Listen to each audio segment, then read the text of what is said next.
know that I walked the path that leads to destruction for a very long time. I was your classic overachiever.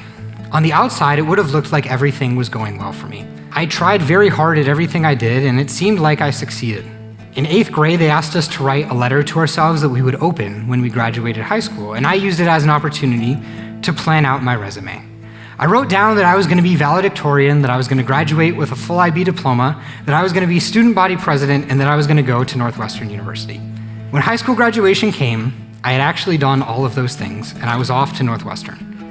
But when I got there, to the school of my dreams that I had worked so hard to be at, I remember sitting on the beautiful campus looking over Lake Michigan and the Chicago skyline, and looking up at that big purple N, the logo of the school that I had dreamed of being at for years. And all I felt was empty. I remember crying near the lake, wondering what was my life about.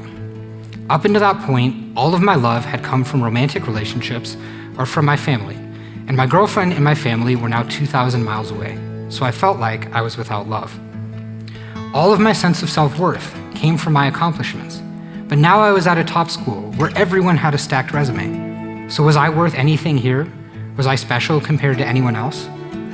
My purpose came from building a future for myself, but again, I was starting over. I was gonna have to re-grind all over again to try to get a job, and then a promotion, and on and on and on.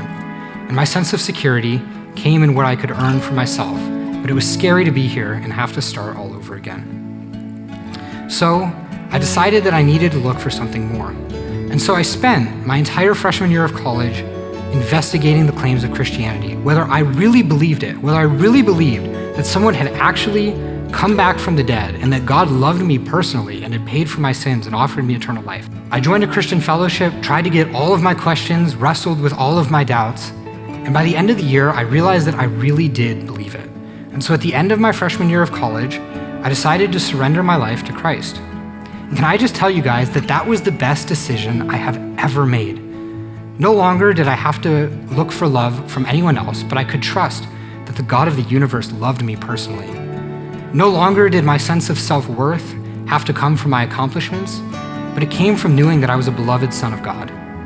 And no longer did my security have to come from what I could earn for myself, but it came from knowing that Christ had already secured my future on the cross. And God gave me a greater purpose than I had before, no longer building a future for myself, but impacting the eternal futures of others.